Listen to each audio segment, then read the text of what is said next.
Anda menyebutkan bahwa roh tanpa jasad makhluk gaib, betul? Nah, Ya. sekarang Tuhanmu yang berbentuk roh itu makhluk apa namanya? Makhluk gaib yang tidak bisa dikasih dengan indera. Berarti kau penyembah makhluk halus. Salam satu Tuhan. Sahabat dimanapun berada, saya mohon untuk mensubscribe, like, dan juga men-share channel kita ini. Oke. Selamat siang Bang Zuma. Siang.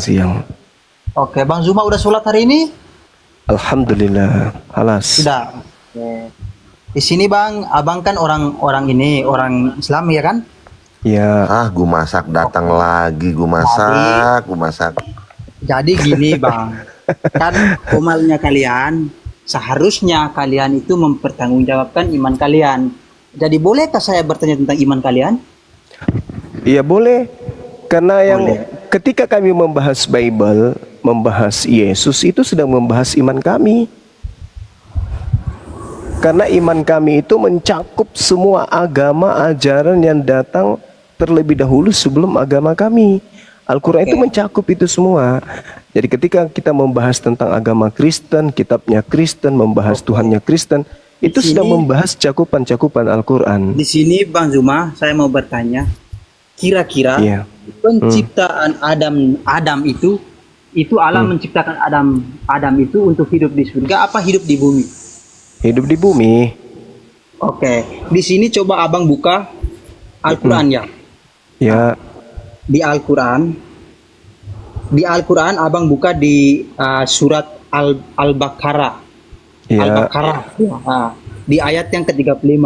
Di sini translate-nya atau terjemahannya atau tafsirannya bahwa Ya, dan kami berfirman. Yang saya pertanyakan yang pertama, kami Ya. ini bukan siapa yang berfirman? Kami ini siapa? Allah. Allah itu. Saya tanya kamu dulu. Kami Ya. itu manusia, jamak atau gimana?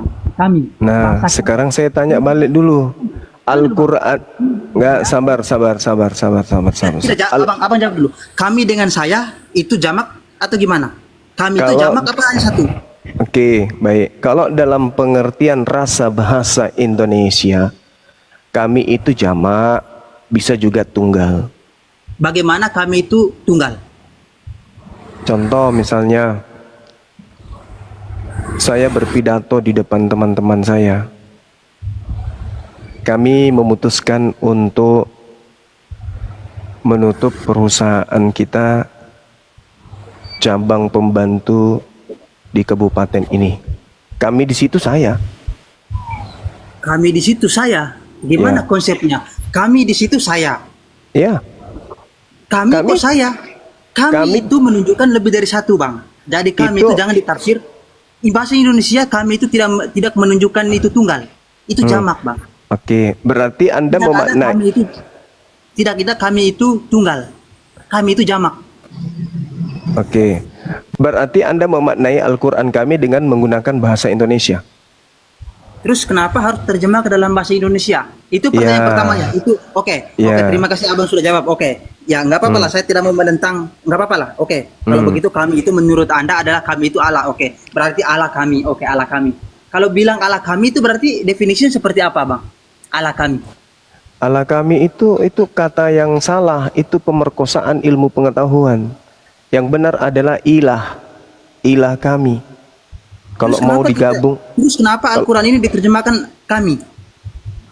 loh, kami ini merujuk kepada kekuasaan pencipta langit dan bumi yang maha dahsyat.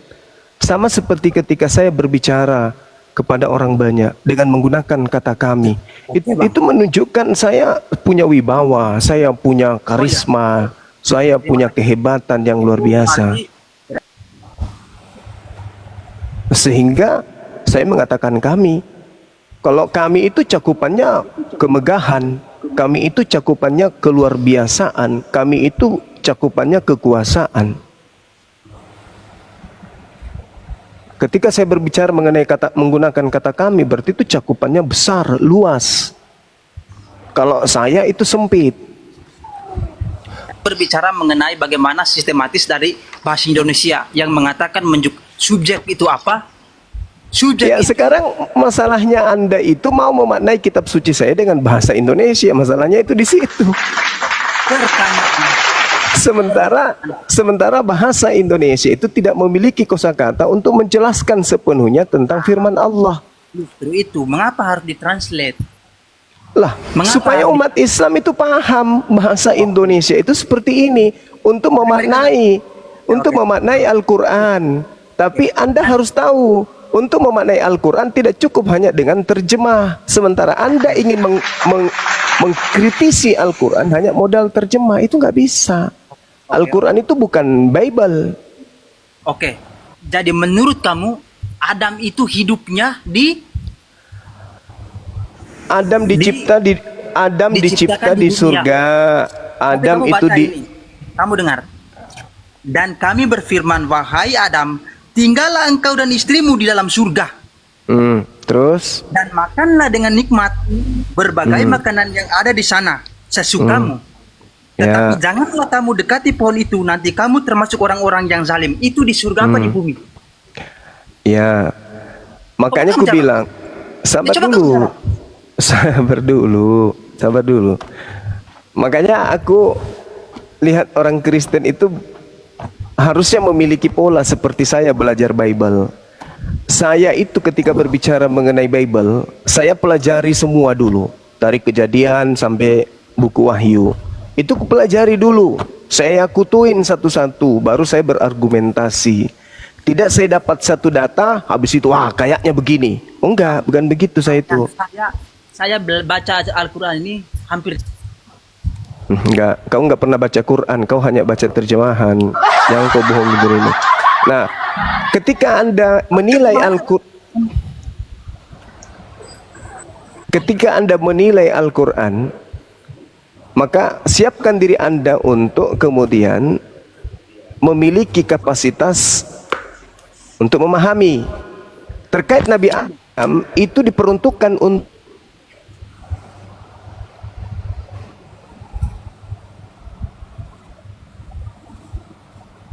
ayatnya mana? Wa iz qala rabbuka lil malaikati inni ja'ilun fil ardi khalifah. Ketika Allah berfirman kepada makhluknya, aku hendak menciptakan, menjadikan pemimpin di atas bumi. Tuh. Sebelum Adam dicipta, Orang bangun tidur. sebelum Adam dicipta, ini. Jangan kemana-mana dulu.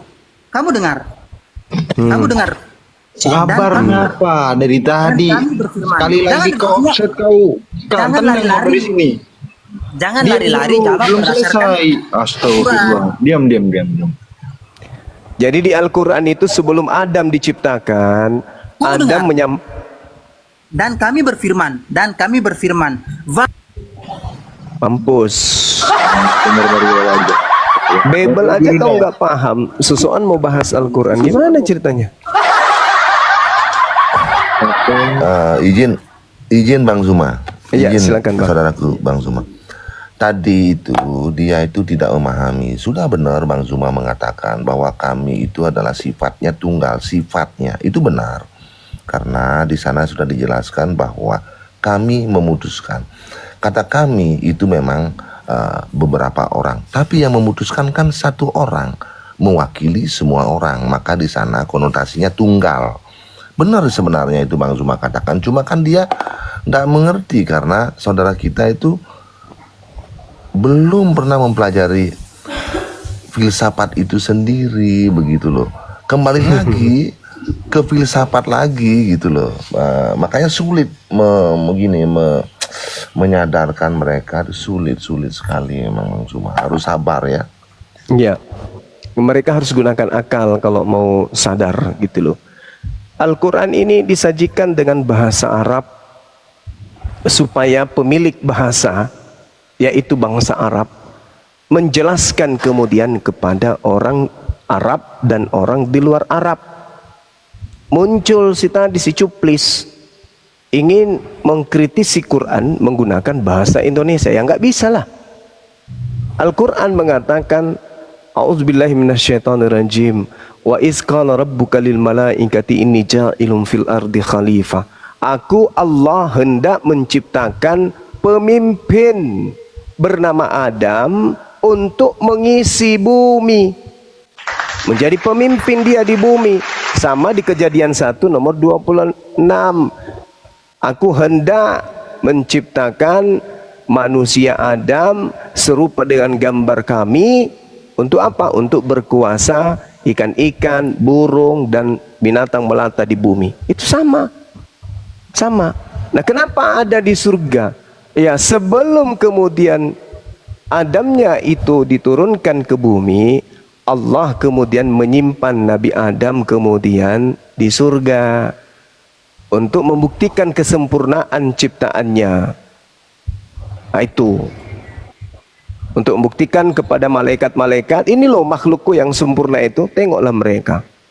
Jadi kadang mereka hilap, kadang mereka memiliki kehendak free will, bebas. Bisa beriman, bisa juga kufur. Nah, tapi orang Kristen susah kalau dijelaskan tentang Al-Quran. Seperti itu teman-teman. Ya, memang benar. 1-2 jam aja kalau sudah saudara kita umat Kristen naik, langsung pening kepala saya. Pada saat Bunda menjelaskan, kita tertib, Bang Suma juga tertib semua. Dan kalau saudara kita umat Kristen naik, nah udah yang dibawa itu ya perasaannya, ini kamu musuhku. Nah itu loh. Jadi naik itu sudah dia mendoktrin dirinya, kamu musuhku dan aku harus mengalahkan. Itu misi kekomalnya itu dia. Makanya dia sudah terkontaminasi duluan. Makanya tidak bisa kita menyadarkan dia. Ya, itu seperti ada benarnya juga saudara kita Kepas tadi. Kalau itu belum dirubah oleh LAI, bagaimana kami harus mempercayai apa kata teman-teman Muslim? Itu memang ada benarnya, tapi paling tidaknya saudara kita Kepas, jadilah mutiara di tengah lumpur, gitu. Jadi mutiara, suarakan itu, gitu loh. Suarakan itu, bahas itu antara misionaris, antara umat, jemaat atau pendeta, coba bahas itu, lalu dikerucutkan. Mestinya begitu. Harus pakai akal yang sehat, gitu loh. Ya, jangan hanya ikut tersesat nanti, kayak domba-domba tersesat nanti. Demikian Bang Zuma, saya mohon izin karena otak saya sudah panas sekali nih. Terima kasih Bang Zuma. Iya, Bang. Senang saya dapat berkomunikasi. Terima kasih Bang Zuma. Terima kasih. Salam buat semuanya. Assalamualaikum warahmatullahi wabarakatuh. Waalaikumsalam warahmatullahi wabarakatuh. Gimana Bunda? Iya, di Keluaran 7 nomor 1 di situ Nabi Musa disebut dengan sebutan Elohim. Jamak itu, Elohim jamak. Ada berapa Nabi Musa? Ada 1 Nabi Musa. Terus kenapa Nabi Musa disebut Elohim jamak? Apakah Nabi Musa itu banyak? Tidak, kan cuma 1. Harusnya Eloah. Kalau mau mengikuti keinginan saudara Kristen yang tadi. Nah, jadi bahasa Ibrani, bahasa Arab, kadang menurut pendalaman kita itu jamak, tapi menurut bahasa tersebut tunggal. Jadi tidak bisa kemudian kita memaknai Al-Quran itu dengan murni 100% pemahaman bahasa Indonesia, nggak bisa. Harus belajar nahwu sharaf, harus belajar kemudian kaidah bahasa Arab, baru bisa paham. Terjemahan itu hanya diperuntukkan kepada mereka yang pemula dan manula. Itu sih menurut saya. Jadi kalau ada orang yang mau memahami Al-Quran tanpa menggunakan disiplin ilmu yang lain, silakan aja dengan menggunakan terjemah. Tetapi hadirkan diri sebagai seorang Muslim yang tidak memaknai terjemahan Al-Quran itu dengan kebencian dan dengan kekafiran. Kalau orang kafir kan pasti mereka menyamakan kemudian Tuhan mereka dengan terjemahan Al-Quran. Wah, ini juga Tuhannya jamak kayak kita, Tuhannya juga 3 ini. Sama ketika saya berdiskusi dengan teman-teman Kristen beberapa saat yang lalu, mereka menjadikan Tuhan kita itu menjadi 3 yang ada di dalam Al-Quran surah An-Nisa. Bagaimana kemudian Nabi Isa alaihissalam diutus oleh Allah dengan kalimat. Dibilangnya itu adalah bukti bahwa di Islam juga ada Tritunggal. Kalimat, roh, dan Allah. Menggelikan sih, tapi mungkin mana namanya juga mereka. Itu bukan cocok logi lagi itu Bu Guru ndak, tapi mentok logi, pentok-pentokin tuh. Nah ini ada tamu lagi. Ya Udu, selamat sore. Selamat siang saudara-saudara. Bisa dibanting, bisa dibantu.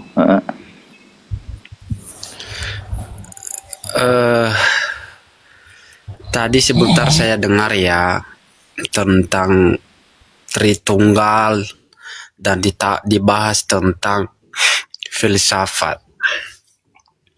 Sebenarnya begini ya, saya sudah diskusi ya tentang Tritunggal ini sama Zuma. Menurutmu itu aku ini satu apa satu kesatuan? Itu dulu. Kamu itu satu. Satu atau suatu kesatuan? Satu. Satu itu seperti apa? Ya satu kamu sendiri. Iya sendiri. Di dalam kesendirian saya itu terdapat satu unsur atau beberapa unsur? Ada 2 unsur. 2 apa 3? 2. Apa itu? Jasad dan roh. Jiwa tidak? Jiwa itu inti dari keduanya. Inti dari keduanya itu kayak seperti apa? Ya jiwamu. Kamu bisa ngomong, kamu bisa berpikir. Itu disebabkan karena apa? Persatuan 2 unsur jasad dan ruh. Ketika kamu menjadi ruh, kamu nggak bisa mikir. Ketika kau tanpa ruh, kau nggak bisa mikir. Kalau cuman rohmu saja, kamu nggak mikir. Dan kalau cuman jasadmu saja, kamu pun nggak bisa mikir. Oke. Artinya begini Zuma.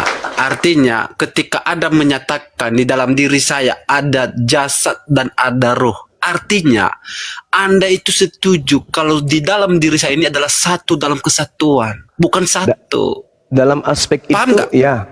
Tapi Anda tidak bisa dikatakan sebagai manusia ketika jasad Anda tanpa roh. Begitu juga roh. Tidak bisa dikatakan manusia Iya, betul. ketika dia tanpa jasad. Nah, lalu apa yang ingin jual di sini? Apa yang Anda ingin jual di sini?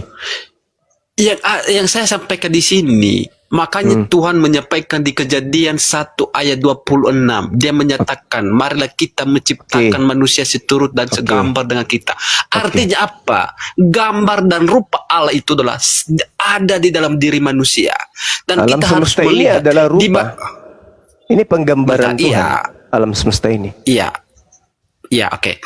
Jadi di mana-mana manusia, makhluk hidup, binatang dan segala macam itu berbicara bukan hanya satu unsur, tetapi ada satu di dalam kesatuan. Maka di dalam satu dalam kesatuan itu ada kehidupan. Enggak usah melebar, enggak usah melebar. Kembali kepada diri Anda.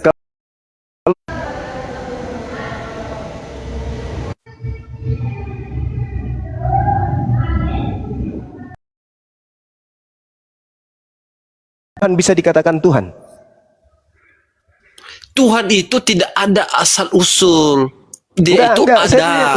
Jadi kamu Anda itu kan berbicara keberadaan Tuhan. Anda menganalogikan tubuh manusia dengan Tuhan Anda. Dengan kata lain jasadnya Yesus, rohnya Tuhan, dan entah burung merpati ini apa, pasukan apa dia ini.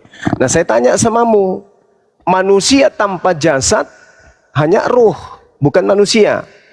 Manusia kemudian tanpa ruh hanya jasad, itu bukan manusia, namanya mayat. Tuhanmu yang ada roh tanpa jasad apa namanya? Hantu. Mau jawab belum tuh Gerindra. Jadi kamu menyembah hantu. Paham? ketika Tuhanmu tanpa roh hanya ada jasad, mayat. Kau menyembah mayat. Ketika ada kemudian mayat keluar dari kubur dan dia hidup, maka itu disebut apa? Mayat hidup. Lalu aspek ketuhanan yang ada pada Yesus itu yang mana? Mayat hidup. Oke. Jadi yang saya mau sampaikan cuma ya. Jadi gambar dan rupa itu di mana Tuhan itu adalah gambar, itu adalah ciri khasnya dalam manusia. Kalau hanya satu unsur itu akan tidak hidup, makanya disebut adalah berhala yang tidak ada memiliki kehidupan.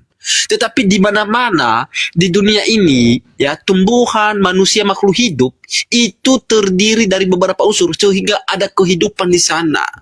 Jadi kalau tidak ada kehidupan berarti itu namanya benda mati ya, tidak bisa berbuat apa-apa. Ini kita Ya, berbicara jadi makanya mengenai Tuhan konsep mengatakan Tuhan. marilah. Ya iya, itu kan inti dasarnya, bro. Iya, terus apa yang Itu Anda ingin intinya. apa yang Anda ingin jual di sini? Yang saya mau sampaikan ya di sini ya, bahwa manusia ini adalah satu dalam kesatuan, bukan satu yang Anda maksud adalah Itu sudah hanya satu selesai, unsur. udah selesai. Iya, udah. selesai. Bahwasanya Bahwasanya ketika manusia tanpa roh tidak disebut manusia. Ketika Iya. manusia tanpa jasad Berarti tidak itu disebut manusia. Oke?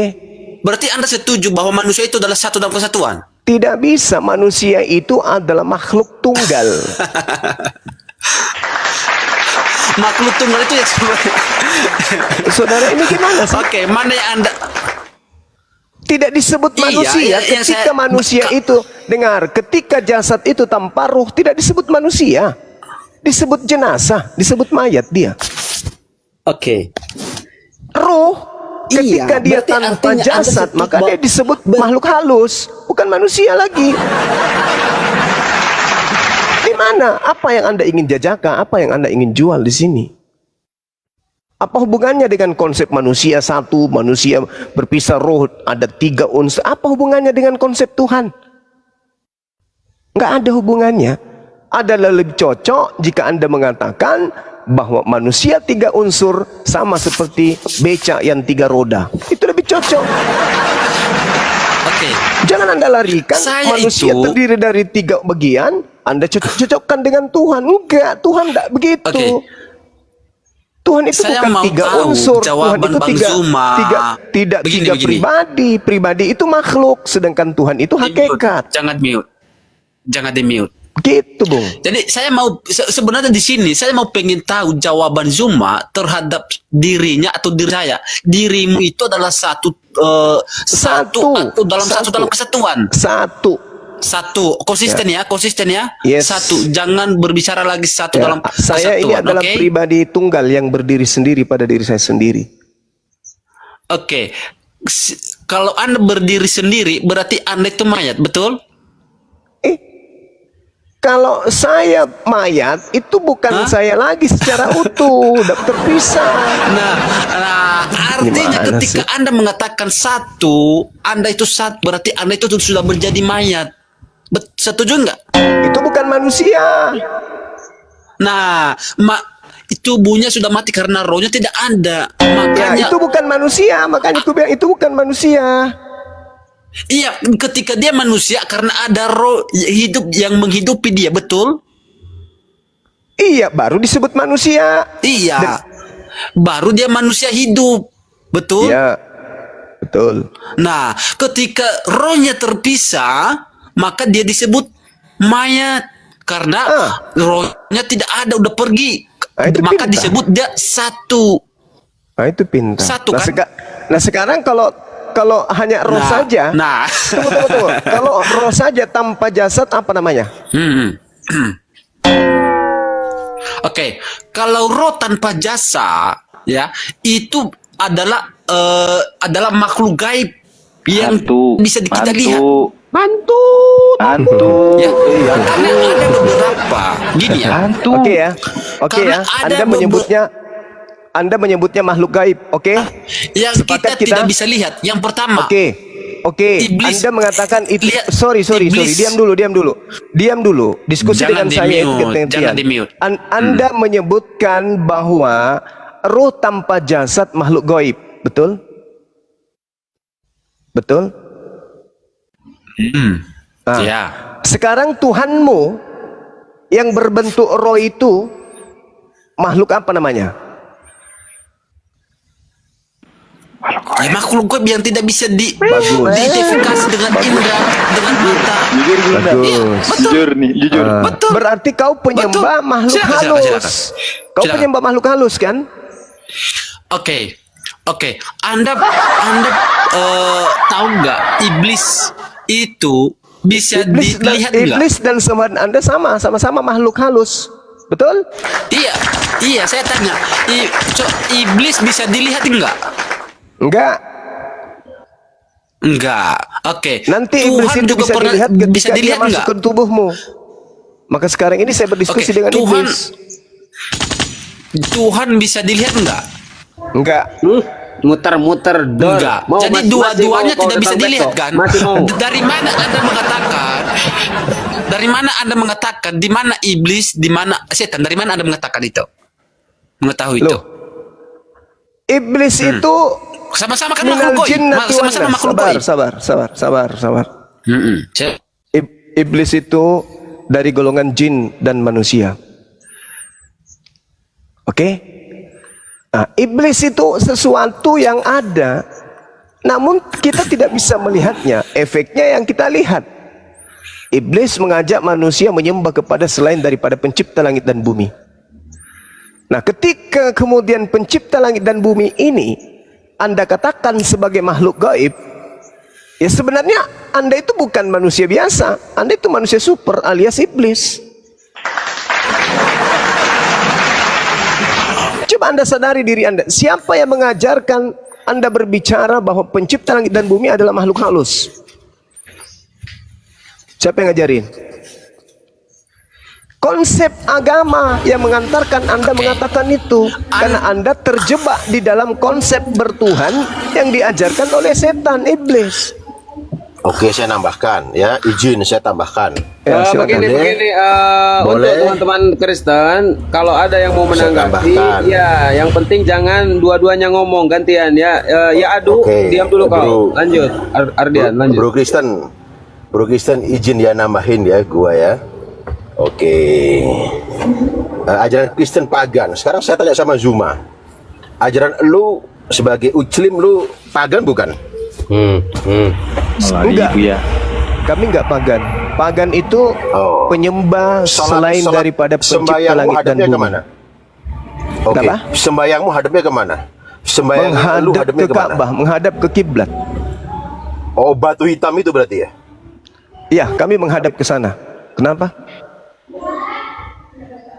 Kenapa emang? Ayo. Nanti siap. Kami ibadah dalam prosesi ibadah kami menghadap ke Ka'bah sebagai satu arah ibadah. Apa masalahnya? Iya. Berarti yang pagan lu berarti? Kenapa pagan? Engkau menyembah, sujud menyembah kepada batu hitam. Oh, Anda salah. Itu arah ibadah. Iya kan? Itu arah ibadah. Nah, iya. Lu bilang Kristen pagan, ya kan ya?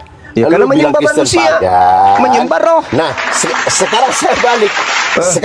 Sekarang saya balik. Yang real, yang sujud menyembah ke arah, menyembah. ya, ke arah seperti yang kau bilang, Ya. ya kan ya? Berarti yang pagan siapa, Bray? Kristen lah, menyembah manusia, menyembah roh.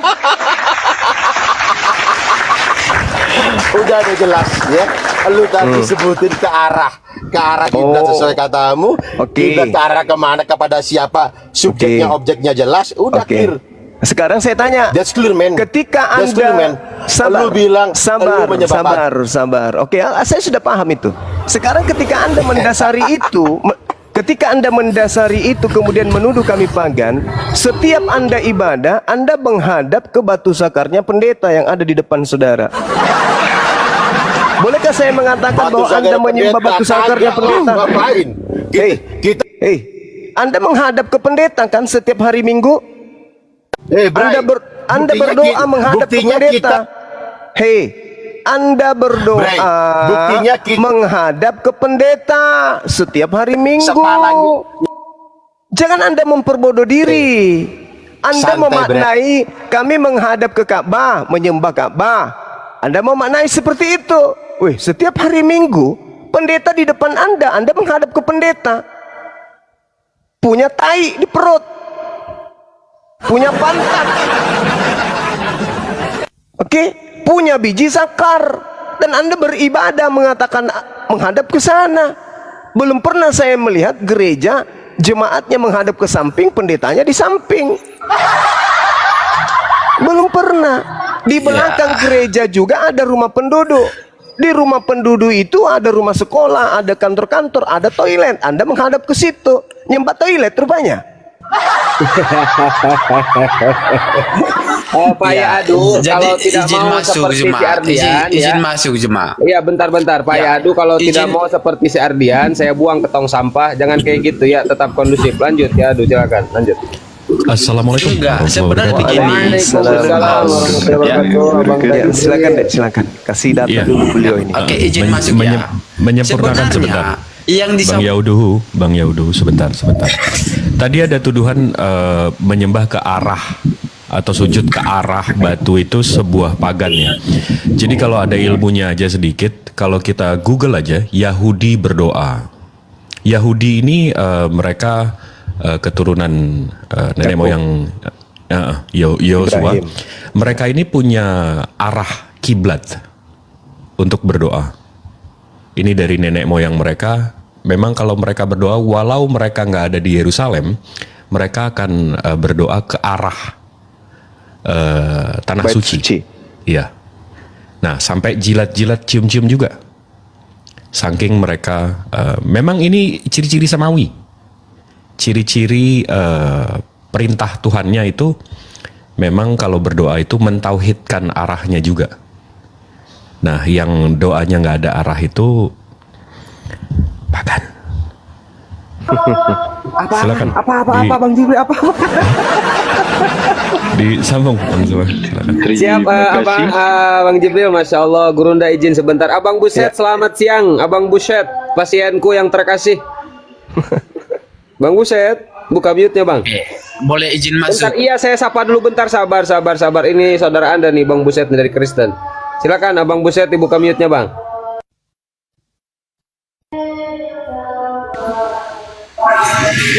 Iya, selamat siang, Abang Buya. Oke, selamat siang. Aduh, Abang Buset noise ya. Nyimak dulu ya. Pak Yadu dulu.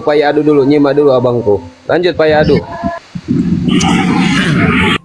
Oke, yang saya mau katakan tadi ya tentang pertanyaan saya ya tentang satu dalam kesatuan. Jadi saya tidak mau bahas tentang yang tadi terakhir. Ya, saya mau fokus di situ. Jadi Zuma tadi menarasikan ya bahwa ya di dalam dirinya itu adalah satu. Tetapi jawabannya dia percaya bahwa ada tubuh, ada roh di dalam dirinya, walaupun dia tidak mengatakan bahwa ada jiwa, tetapi dia itu dua kotomi dan bukan trikotomi. Jadi dia hanya percaya dua itu, dia tidak percaya ada jiwa. Tetapi mau dia percaya atau tidak, tetapi di dalam dirinya itu ada roh. Artinya bahwa di dalam diri Anda itu adalah satu dalam kesatuan. Gitu cara memahami. Jangan mengatakan bahwa Anda itu satu tetapi tidak memahami apa arti satu itu. Itu yang saya maksud Zuma. Silakan. Oke. Saya tanya sama saudara. Boleh ndak disebut manusia kalau manusia itu tanpa anus? Tidak bisa. Tidak bisa. Berarti juga bagian dari manusia itu kan? Itu adalah bagian dari manusia, betul. Bagus. Oke. Nah sekarang kalau Anda berbicara roh, jasad, kemudian dengan jiwa, di mana duduk? Jiwa, jasad, atau di roh? Itu adalah kebutuhan jasmani. Mulai robek tubuh. mulut, otak mulai pecah. Ya iya kan. Itu adalah adalah kebutuhan. Anda itu makan apa? Karena itu kebutuhan tubuh. Itu Memenuhi bagian atau kebutuhan? tubuh. Itu bagian atau kebutuhan? Bagian di dalam diri Anda. Bagus. Bagian di dalam diri Anda. Oke. Anda masih ingin mengatakan bahwa manusia hanya trinitas, 3 bagian? Betul. 3 atau 4 nih untuk sementara? Satu dalam kesatuan. Iya, berarti Loh, iya kan? Satu dalam kesatuan. Satu dalam kesatuan. Begini. Berarti bukan trinitas kan? Iya. Bukan trinitas. Satu. Ya bisa dikatakan begitu. Apa itu? Bisa dikatakan begitu. Bisa dikatakan gimana? Satu dalam kesatuan. Manusia satu itu dalam kesatuan. Satu dalam kesatuan Iya, itu termasuk manusia. kotoran. Iya. Termasuk kotorannya juga. Itu bagian dari tubuh. Itu jasmani, itu kalau kebutuhan ada. Karena manusia itu Pandai-pandai, ya. memerlukan, ya, memerlukan makan dan minum. Baik. Ya. Baik. Oke. Sekarang analogi Anda ini Anda bawa kepada Tuhannya alam semesta. Sebelum alam semesta diciptakan, apakah Tuhan itu punya daging? Tuhan tidak pernah mengatakan dirinya punya daging, tapi dia firman menjadi daging ya bisa. Tanda enggak? Pada saat kemudian Tuhan belum punya daging. Menurut konsep Anda nih, Tuhan di situ bentuk apa? Ketika belum daging. Roh. Roh tanpa daging, apa namanya? Makhluk gaib. Berarti Anda menyembah makhluk. Roh, ya, roh. Anda menyembah makhluk. Roh. Anda menyembah makhluk. Roh, makhluk gaib itu kan bisa dikatakan roh juga. Iya, bisa. Roh, makhluk gaib itu bisa juga dikatakan roh, iya, betul. Berarti Anda adalah pagan karena menyembah roh.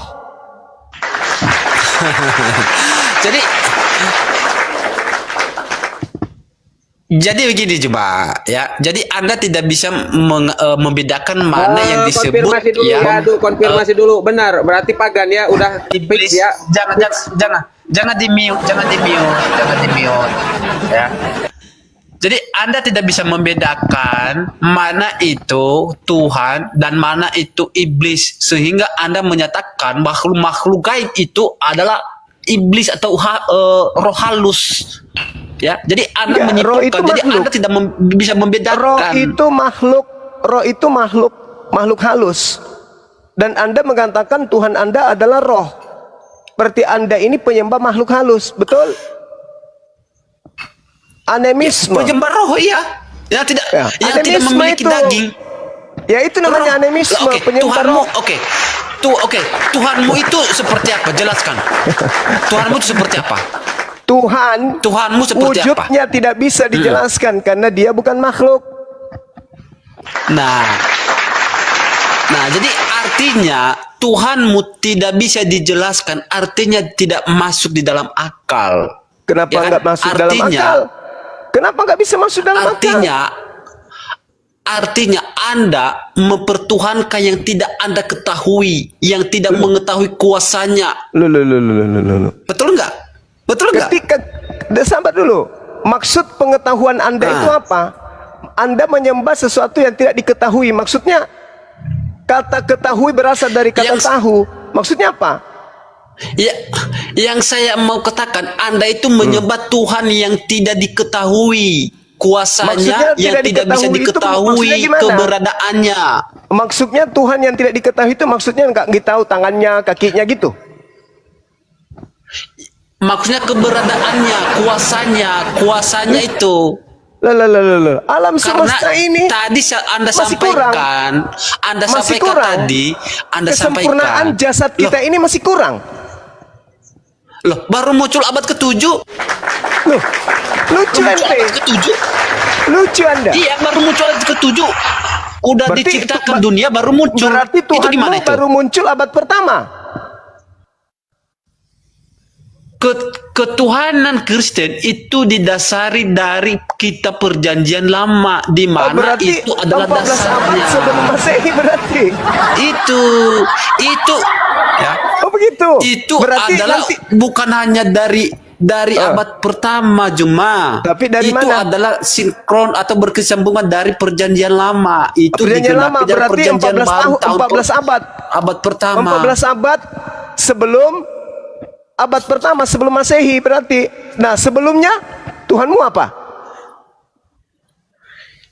Tuhan itu tidak bisa diidentifikasi kapan dia ada, kapan dia mulai ada dan dunia itu. Tapi itu adalah menurut ya dikatakan 14 abad. Aduh, Kamu kronis jawab ini, sendiri. kronis. Itu keberadaannya sudah ada. Itu loh. Jadi artinya ketuhanan kekristenan itu didasari dari perjanjian lama yang udah dulu Sebelum perjanjian lama pertama Tuhan itu manusia ada atau tidak ada? diciptakan. Sedangkan Islam ya itu hanya pada abad ke-7. Mana kuasanya? Enggak, saya tanya dulu. Sebelum Tuhan menyatakan Jangan diri, di-mute.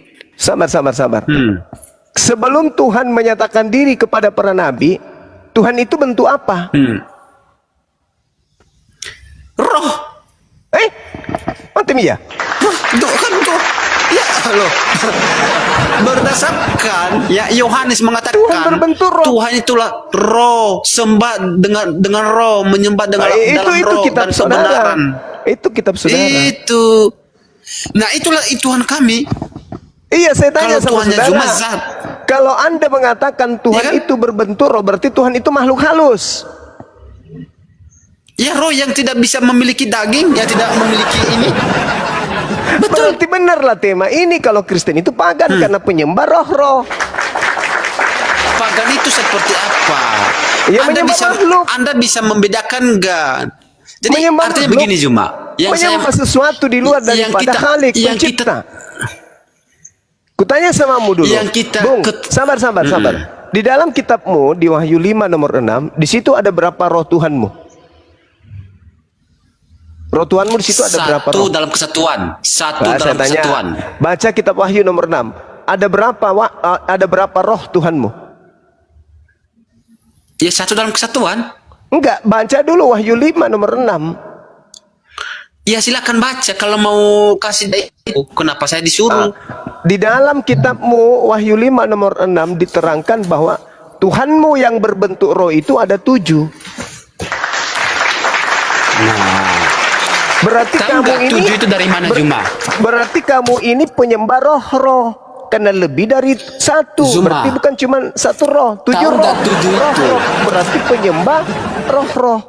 Kalau penyembah roh-roh itu Tahu animisme. nggak ketujuh itu, Juma? Agama pagan. Ketujuh itu. Nah, selesai kita. Itu adalah gambaran jemaat di Efesus. Berikutnya udah gak ada isi. Hai Palopo, assalamualaikum. Assalamualaikum.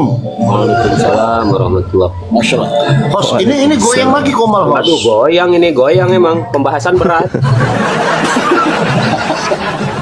Goyang lagi Komal, teman-teman. Tolong dibantu tap-tapnya teman-teman. Goyang lagi ya. Kita salah ucap saya, host. Lanjut. Siap, abang Buset, silakan ditanggapi abang. Abang Buset, silakan. Dari tadi saya udah mendengar percakapan tadi antara Abang Juma sama siapa ya tadi ya. Tapi saya melihat tadi kedua-duanya percakapan tadi Abang Juma nggak bisa menjawab loh itu yang disampaikan, yang ditanyakan tadi belum bisa dijawab. Apa yang nggak bisa dijawab, Bang? Iya, yang tadi ada penjelasan bilang 7 roh itu, yang sebelah itu masih masih bertanya itu. Kenapa Bang Juma tidak bisa menjelaskan secara terperinci ke 7 roh itu seperti apa? Ya, itu bukan sembahan saya. Kalian yang punya tugas untuk menyampaikan itu. Itu kan Tuhan kalian berupa roh. Tidak, Itu nggak maksudnya dari ketujuh. Maksudnya dari ketujuh roh itu tuh roh apa saja. Coba tolong disampaikan. Itu biar kita hanya yang lain tahu. Itu hanya cocokologi Bukan saja. itu hanya. Kalau itu hanya itu tidak. Kalau pakai kata hanya berarti tidak pasti. Kalau pakai kata hanya berarti tidak pasti. Kita sekarang ngomong yang pasti, yang nyata, yang seperti apa yang Anda sampaikan. Kalau Anda pakai kata kesimpulan Anda dulu, benarkah Kristen menyembah roh? Itu dulu kesimpulannya, nggak usah nggak usah. Simpulkan aja dulu, benarkah Kristen menyembah roh? Itu dulu. Selesaikan itu dulu. Benar paman. Sembahan kami memang roh. Ya udah selesai. Baca Wahyu nomor 5 Wahyu 5 nomor 6. Itu kan nanti cocokologi saja itu. Roh kebijaksanaan, roh kepintaran, roh kecerdasan. Alamak. Sekarang jawab aja dulu. Apakah benar Kristen menyembah roh? Emangnya roh dari ketujuh roh dari ketujuh roh seperti yang dikatakan cuma tadi bilang roh kebenaran. Emangnya kebenaran itu manusia? Sekarang saya tanya dulu, abang ini menyembah roh atau tidak? Sekarang begini, dari ketujuh roh yang disampaikan Abang Juma tadi, roh kebenaran, emangnya roh kebenaran itu manusia ya? Jadi manusia dulu baru ada roh. Saya tidak sedang membahas manusia. Yang saya bahas Anda penyembah roh. Anda tahu roh? Iya, sekarang saya tanya roh dari ketujuh roh itu roh apa-apa? Siapa-siapa rohnya itu? Ya itulah ketujuh roh. Theos, roh dewa Anda. Coba sebutkan. EGP, mau tujuh roh apapun itu yang jelas, itulah Tuhan Anda, sembahan Anda. Aduh, kalau begitu Juma hanya bisa mengatakan tapi tidak bisa membuktikan. Jangan begitu, itu tidak baik. Loh. Iya. Anda hanya bisa berargumen tapi tidak menunjukkan data. Itu tidak logis itu. Harusnya Anda menyampaikan ketujuh roh itu harusnya Anda sebutkan satu persatu. Bukan Anda menyampaikan habis, Anda juga menyangkal bahwa Anda juga tidak bisa menyampaikan, tidak bisa begitu. Sekarang saya mau tanya dulu, roh dari ketujuh roh itu roh siapa-siapa? Yang tadi Anda bilang kami percaya pada tujuh roh. Sebelum ke sana, Anda simpulkan dulu bahwa Anda penyembah roh itu dulu. Ya, saya ngerti ketujuh roh yang Anda maksud itu di kitab Yesaya, saya paham. Saya tahu itu. Yang nanti cocokologinya Kristen itu larinya ke situ, tapi tak ada hubungannya. Yang saya tanya, betulkah Kristen ini menyembah tujuh roh? Itu aja dulu. Yang disampaikan Abang Juma itu saya mengerti. Bang Buset, sekarang saya mau tanya Bang, mohon kerjasamanya Bang. Abang Buset ini noise. Jadi kalau setelah selesai berbicara langsung di mute ya. Dan saya sarankan pelan-pelan saja, pelan-pelan, sabar, simak baik-baik biar makin cerdas dan biar sembuh penyakitnya abangku. Lanjut Abang Buset. Setelah berbicara langsung mute ya, karena noise. Lanjut. Ya, saya tanya dulu Bang, apakah betul Kristen itu menyembah roh? Kan gitu. Emangnya roh dengan manusia itu berdiri sendiri, Pak? Abang Juma. Astagfirullahaladzim, ya Allah ya Karim. Yang saya tanya, apakah betul Kristen ini menyembah roh? Roh itu kan dari halo? Kan dikatakan dalam kitab saudara, Theos itu adalah roh. Theos itu adalah roh, maka sembahlah dia di dalam roh. Yohanes 4 itu diterangkan kayak gitu, nomor 24. Pertanyaan saya, apakah betul Anda menyembah roh? Kalau Anda menyembah roh, berarti Anda menyembah makhluk. Kaitannya dengan makhluk, Anda lihat di dalam Wahyu 5 nomor 6. Aku melihat, apa yang dilihat itu makhluk. Makhluk apa? Berupa roh, bertanduk 7, bermata 7. Dan itulah ketujuh, roh Theos, roh dewa yang Anda sembah. Dan itu tercatat kok dalam kitab saudara.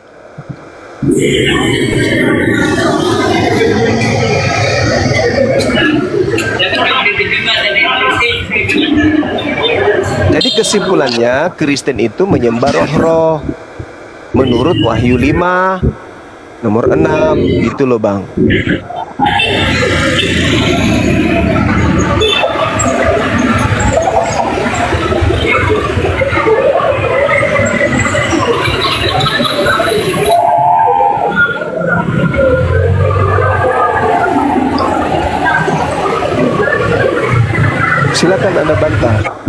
pada kesimpulannya, saudara Yahudi tadi sudah mengakui Kristen penyembah roh.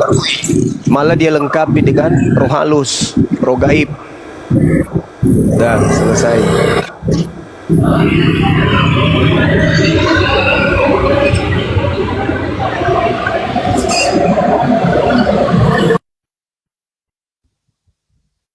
Adapun kemudian saya dulu pernah diskusi ya dengan orang-orang Kristen.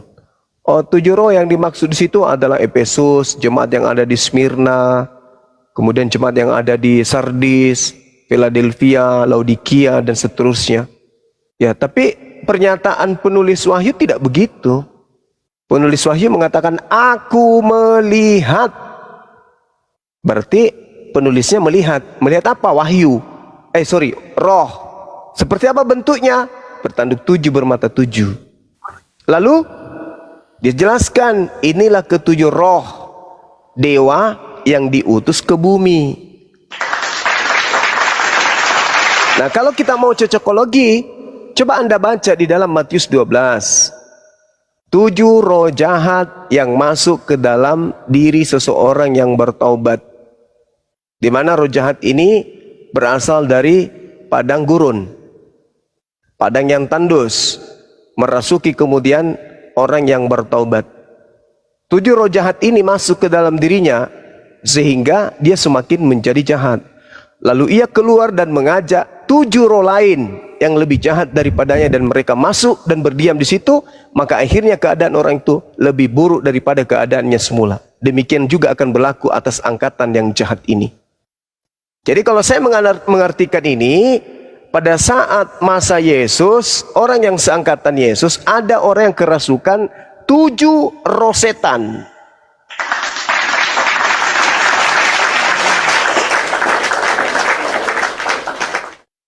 Yang tadinya orang itu bertobat dari dosanya. Kemudian setelah bertobat, menurut Matius 12 nomor 43 sampai 45, ada 7 roh jahat yang masuk ke dalam dirinya sehingga orang itu jauh lebih jahat lagi seperti semula. Jauh lebih jahat. Apa yang terjadi? Mendirikan sekte di luar agama Yahudi. Siapa dia? Pikirlah sendiri. Dialah yang suka suruh-suruh orang nyembah roh. Kenapa dia mengarahkan orang lain menyembah kepada roh? Karena dia juga kerasukan 7 roh.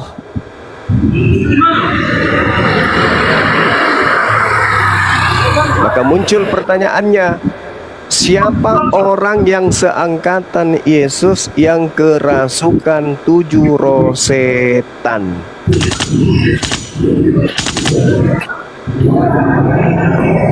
Abang Juma boleh disebutkan orang-orangnya yang kemasukan ke 7 roh itu? Ya, sejauh saya belajar,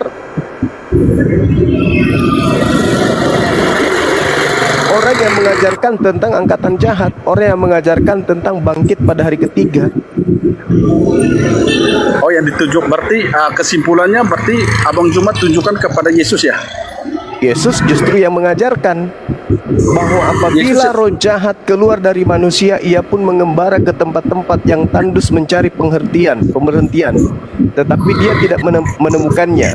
Lalu ia berkata, aku akan kembali ke rumah yang telah kutinggalkan. Maka pergilah si roh jahat ini dan mendapati rumah itu kosong, bersih, tersapu dan rapi teratur. Lalu ia keluar, roh jahat ini keluar lagi dan mengajak ke 7 roh lain yang lebih jahat daripadanya, dan mereka masuk dan berdiam diri di situ. Maka akhirnya keadaan orang itu lebih buruk daripada keadaannya semula. Demikianlah juga yang berlaku atas angkatan yang jahat ini. Artinya Yesus mengatakan angkatan jahat kerasukan 7 roh setan. Siapa angkatan jahat? Ya, mereka yang diberi tanda bangkit pada hari ketiga. Itu siapa? Siapa yang mengajarkan konsep bangkit hari ketiga? Itulah angkatan jahatnya. Sehingga dengan kekuatan roh yang ada pada dirinya, dia mempengaruhi dunia. Mempengaruhi dunia.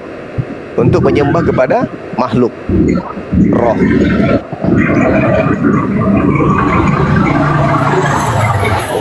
Oke.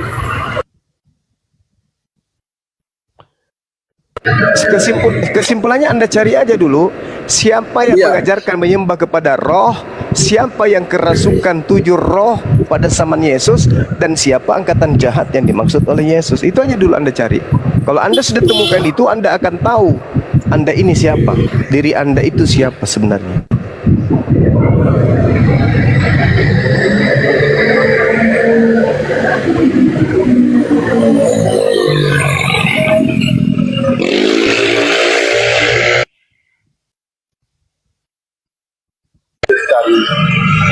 Oke, Abang Juma. Silakan. Setelah saya mendengar dari apa yang Abang Juma sampaikan tadi, itu saya baca dari ayat ke ayat, dari perikop ke perikop, saya tidak pernah menemukan orang-orang yang dianggap penjahat yang ketujuh roh. Saya tidak pernah menemukan itu. Kalau bisa boleh Abang Juma sebutkan orang-orangnya itu, orang-orang itu, dan dari bacaan mana atau Injil mana dia, supaya kita bisa mencari kebenaran.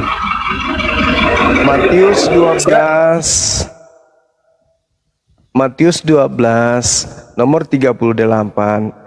Di situ diterangkan orang-orang ahli Taurat dan orang Farisi berkata kepada Yesus, "Guru, kami ingin melihat suatu tanda daripadamu." Tetapi Yesus menjawab, angkatan yang jahat ini dan angkatan tidak setia ini menuntut suatu tanda. Tetapi kepada mereka tidak akan diberikan tanda selain tanda Nabi Yunus. Sebab seperti Yunus tinggal di dalam perut ikan 3 hari 3 malam, demikian juga anak manusia akan tinggal dalam rahim bumi 3 hari 3 malam. Ini tanda untuk siapa, Bang? Tanda untuk angkatan jahat, ya kan? Nah, siapa yang mengimani tanda ini? Bangkit pada hari ketiga. Kan Kristen. Dari mana Kristen mendapatkan ilmu ini? Dari Paulus. Ya kan? Sebelum Paulus kemudian mengajarkan ini, Paulus itu adalah pendosa, penganiaya, zalim terhadap murid-murid Yesus. Tapi kemudian dia bertobat. Nah, di data nomor 43-nya, ketika dia bertobat, roh jahat itu keluar. Roh jahat ini keluar mencari tempat perhentian kemudian dan tidak menemukannya. Sehingga roh jahat ini kembali ke orang yang bertobat tadi. Dia menemukan, oh benar-benar bertobat, bersih orang ini. Tapi dia keluar memanggil 7 roh yang jahat lagi. Datang bersama-sama, masuk ke orang yang bertobat tadi. Setelah mereka masuk, roh-roh jahat ini masuk, orang itu kemudian berlaku jahat kembali, bahkan jauh lebih jahat. Dan itu digenapi angkatan yang sesama dengan Yesus, yaitu angkatan jahat. Berarti orang yang mengimani bangkit pada hari ketiga itulah yang mendirikan konsep dan dikarenakan dirinya kerasukan 7 roh jahat. Oi Juma brengsek, oi Juma babi, oi Juma brengsek, dengar ya. Waduh, Kristen sekali bahasanya. Abang Juma, iya silakan Bang. Apa yang disampaikan Abang Juma itu, saya rasa tidak ada yang benar. Tidak ada yang ada di dalam kitab-kitab yang ini, tidak ada itu Abang Juma. Abang Juma mengarang aja itu. Matius 12 Bang. Kenapa sampai saya katakan begitu? Karena setiap pembicaraan itu Abang Juma hanya berbicara saja, tapi tidak pernah menyebutkan orang yang berbuat jahat. Itu Abang Juma tidak pernah menyebutkan orang itu. Hanya omong saja begitu. Orang lain juga bisa. Saya justru bertanya sama Anda. Kutanya dulu sama saudara, apakah Anda tidak Paulus perlu ini bertanya kepada kami? Kenapa hal seperti itu kami tidak pernah menyampaikan ke publik? Karena kami tidak pernah menemukan hal-hal seperti itu. Sehingga kami tidak pernah permasalahkan seperti itu. Kami baru tahu hari ini yang Abang Juma sampaikan ini, baru kami tahu. Oh iya, makanya saya tanya kepada Abang, mengajarkan ini nggak mungkin. Nah, ini jantung pertahanan. Ini bocor, selesai. Ini jantung pertahanan. Makanya kalau ada yang mau bertahan dengan data yang saya kasih, hebat dia, hebat. Nah, termasuk saudara, Anda mengatakan tidak ada di dalam Bible. Loh, data yang saya sajikan. Ini pertahanan terakhir. Yesus mengatakan angkatan jahat berasal dari ahli Taurat dan orang Farisi. Oke? Paulus orang Farisi. Paulus ahli Taurat. Paulus seangkatan dengan Yesus. Paulus mengajarkan kebangkitan hari ketiga. Paulus mendirikan agama di luar Yahudi. Apa yang kurang?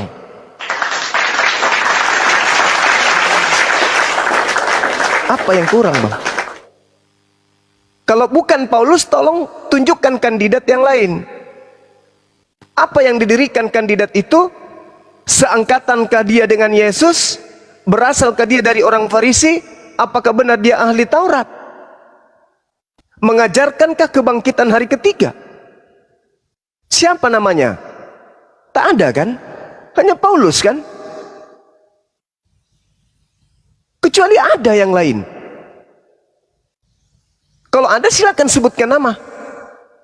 Setahu saya belajar, ahli Taurat itu Paulus, orang Farisi itu Paulus, yang keseangkatan Yesus itu Paulus, yang mengajarkan bangkit pada hari ketiga itu Paulus. Apalagi? Dan yang sezaman dengan Yesus mendirikan konsep agama di luar ajarannya, Paulus. Dan Paulus mengaku keturunan Benyamin. Kejadian 49 nomor 27, keturunan Benyamin akan berlaku seperti serigala. Ini masih kuat. Paulus masih kandidat tunggal. Kalau Anda ingin menyebutkan satu nama silakan. Yang pernah bertaubat Paulus. Setelah bertaubat mendirikan agama Kristen. Mengajarkan 13 kitab. Sebelum dia bertobat tidak pernah dia menulis kitab. Setelah dia mengaku bertobat menuliskan 13 kitab. Dari mana ilmunya 13 kitab ini?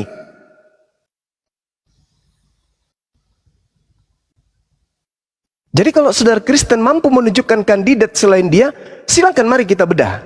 Ada? Tidak akan pernah Anda temukan.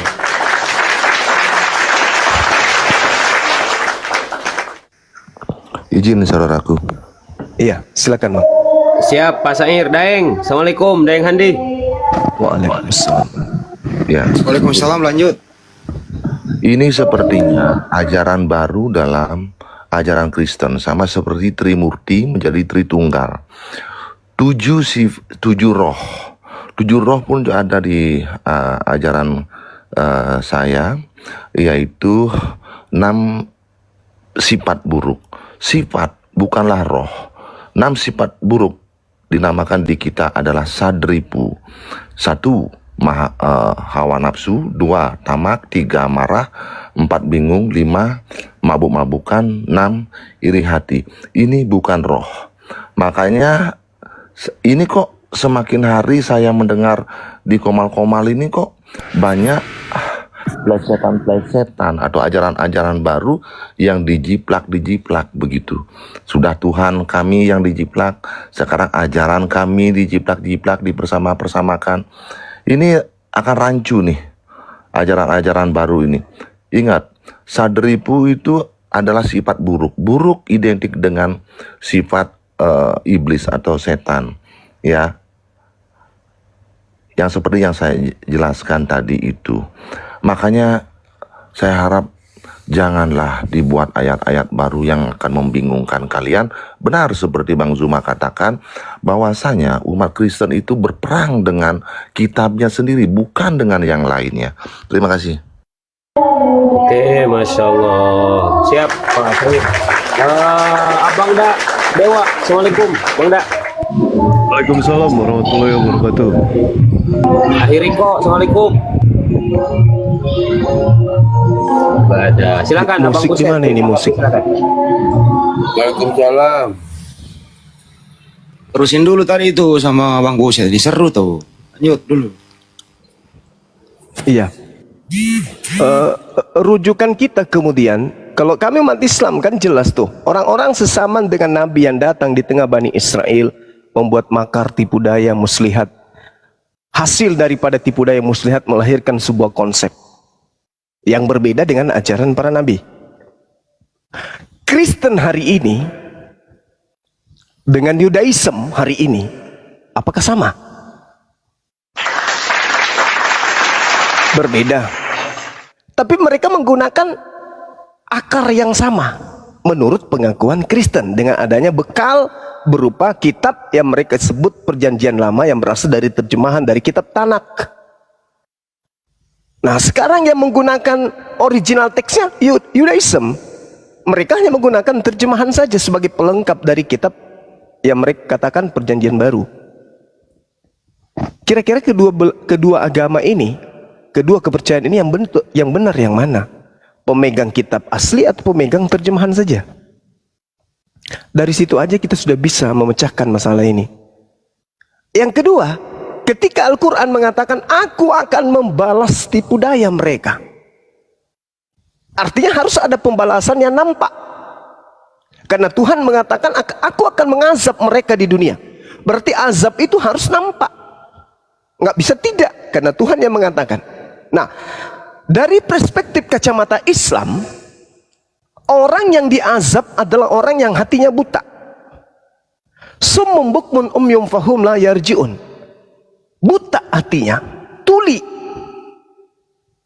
bisu mereka itu. Nampak enggak di luar Islam orang-orang seperti ini? Nampak. Bible aja mereka nggak paham. Ketika diuraikan malah bertanya, saya tidak pernah baca yang kayak gitu. Padahal ini adalah isi kitabnya. Ini yang Al-Quran dikatakan, summum bukmun umyum fahum la yarji'un. Buta mereka, bisu mereka, tuli mereka itu, tak mampu menyuarakan kebenaran, tak mampu melihat kebenaran, dan tak mampu mendengarkan kebenaran. Al-Quran yang menguraikan. Apakah sebelumnya Rasulullah melakukan penelitian? Tidak. Menyelidiki mungkin enggak, belajar mungkin enggak juga.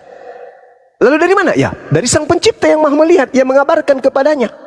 Sehingga terurai dalam Al-Quran dan bisa kita petik hari ini. Sehingga ketika Anda mengatakan tentang ruh dan ruh, kembali kepada Bible, jangan ke Al-Quran. Anda enggak mengimani. Bible mengatakan orang-orang Yahudi, ahli Taurat dan orang Farisi berkata kepada Yesus, "Guru, ya Paman, kami ingin melihat sesuatu tanda daripadamu." Ini yang bertanya siapa?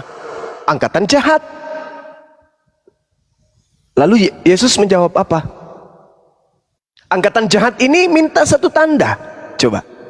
Apakah diberi? Diberi. Apa tanda yang diberikan kepada angkatan jahat? Bangkit pada hari ketiga. Itu tanda untuk siapa? Untuk angkatan jahat. Kalau Anda merasa bukan angkatan jahat, tanggalkan konsep itu. Karena Anda tidak mau dijadikan sebagai angkatan jahat. Dan lagi-lagi, Yesus pada finishnya mengusir orang yang jahat. Karena apa? Memanggil dia Tuhan, bernubuat, mengusir setan, bermujizat pakai namanya. Dan selesai. Satu rangkaian cerita yang ada di dalam Bible. Bible yang menerangkan itu. Kemudian, angkatan jahat. Apakah muridnya semuanya jahat? Tidak. Kalau begitu, ada sisi di mana terlihat dalam Bible, murid-murid bukan sekelompok dengan mereka yang angkatan jahat ini. Ada. Tertulis di mana, Bang Suma? Baca di dalam Lukas 24.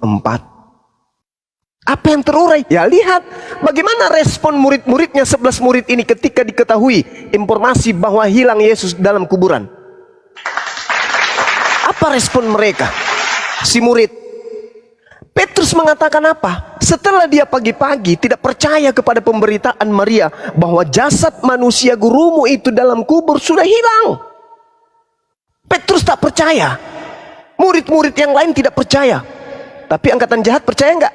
Percaya. Kenapa? Karena itu memang tanda untuk mereka. Itu makanan untuk mereka. Maka mereka memakannya. Murid-murid gimana? Percaya enggak? Enggak. Bahkan ketika melihat Yesus, mereka mengira apa? Hantu. Karena mereka enggak percaya. Itu yang pertama. Yang kedua, apa kata Petrus dalam hatinya ketika ia membuktikan bahwa gurunya benar-benar sudah tidak ada di kubur? Tapi dia juga nggak tahu ini gurunya atau siapa. Yang dikatakan anak manusia. Siapapun yang dikubur pasti anak manusia. Tapi tidak dikatakan Yesus. Nah, datang Petrus dikubur. Dia lihat, kok nggak ada beneran ini. Mayat di sini nggak ada. Yang ada cuma kain kafan. Apa kata Petrus dalam hatinya? Apa yang kiranya sedang terjadi ya? Petrus yang bukan angkatan jahat bertanya dalam hatinya. Coba Anda baca dalam Lukas 24 nomor 11. Pagi-pagi sekali Petrus ke sana melihat kuburan dan tidak menemukan jasad, melainkan hanya menemukan kain kafan. Lalu Petrus berkata dalam hatinya, apa yang sedang terjadi ya? Kalau Petrus ini angkatan jahat, pasti dia sudah tahu. Oh, guruku bangkit pada hari ketiga. Hore, kemana dia pergi? Ayo kita cari guru kita. Tidak. Kenapa tidak demikian? Karena yang diberikan tanda bangkit hari ketiga selayaknya Yunus hanya angkatan jahat. Nah, tanda Yunus yang diberikan kepada angkatan jahat ini apakah berakhir sampai situ? Hanya sekedar bangkit? No. Tidak hanya sekedar bangkit. Angkatan jahat bereaksi. Kenapa angkatan jahat bereaksi? Karena pada dirinya sudah kerasukan 7 roh jahat yang tadi. Baca data selanjutnya. Apabila roh jahat keluar dari manusia, ia pun mengembara ke tempat-tempat yang tandus mencari pemberhentian. Tetapi ia tidak mendapatinya. Roh jahat ini kemudian berkata, aku akan kembali kepada orang yang tadi yang kutinggalkan. Maka pergilah roh jahat dan mendapati orang tersebut menjadi bersih dan teratur. Lalu setelah menemukan orang itu, dia pergi kembali keluar, mengajak ke-7 roh jahat yang jauh lebih jahat daripadanya. Dan mereka kemudian 8 roh jahat ini masuk ke orang yang tadinya bertaubat dan berdiam di situ. Apa kata Matius 12 nomor 45? Maka akhirnya keadaan orang yang tadinya bertaubat semakin lebih buruk daripada keadaannya semula. Demikianlah juga akan berlaku atas angkatan jahat ini. Berarti angkatan jahat akan kerasukan juga masing-masing 8 roh jahat. Kenapa? Kata siapa? Kata Yesus. Demikian juga akan berlaku atas angkatan jahat ini. Apa yang terjadi? Coba Anda baca Roma 14 nomor 9. Untuk itulah Yesus bangkit dari kematian agar dia menjadi Tuhan. Ini yang membisikkan Paulus mengatakan itu roh apa? Roh apa yang membisikkan Paulus mengatakan ada mayat bangkit dari kubur lalu menjadi Tuhan? Baik untuk orang hidup maupun orang yang mati. Ayo, roh apa yang mengantarkan Paulus menulis mengatakan itu? Kemudian, akulah Yesus yang kau niaya. Roh apa yang datang kepada Paulus mengaku Yesus ini? Roh Yesus? No. Diam. Jangan mengatakan sesuatu yang bertentangan dengan Bible. Yang bertentangan dengan Yesus, maaf. Yesus mengatakan yang datang setelahku adalah nabi kebenaran, roh kebenaran, bukan Yesus. Aku datang nanti di akhir zaman, ditandai dengan cahaya bersinar dari timur sampai ke barat. Jadi yang datang ngaku Yesus kepada Ananias, kepada Paulus, kepada penulis kitab Wahyu itu siapa? Tanda tanya besar. Tapi nggak usah khawatir untuk mengetahui jawabannya. Gimana cara mengetahui jawabannya? Lihat saja angkatan jahatnya. Apa yang terjadi dengan angkatan jahat? Percaya dengan kebangkitan. Setelah percaya dengan kebangkitan, dia pergi ke seluruh dunia mengajarkan apa? Nah, itulah. Lalu apa nama ajarannya? Baca Kisah para Rasul 24 nomor 5. Paulus ini adalah penyakit sampar yang telah menyesatkan banyak orang Yahudi di dunia, dan dia adalah tokoh dari sekte Nasorios atau Nasrani atau Kristen. Dah, selesai kita.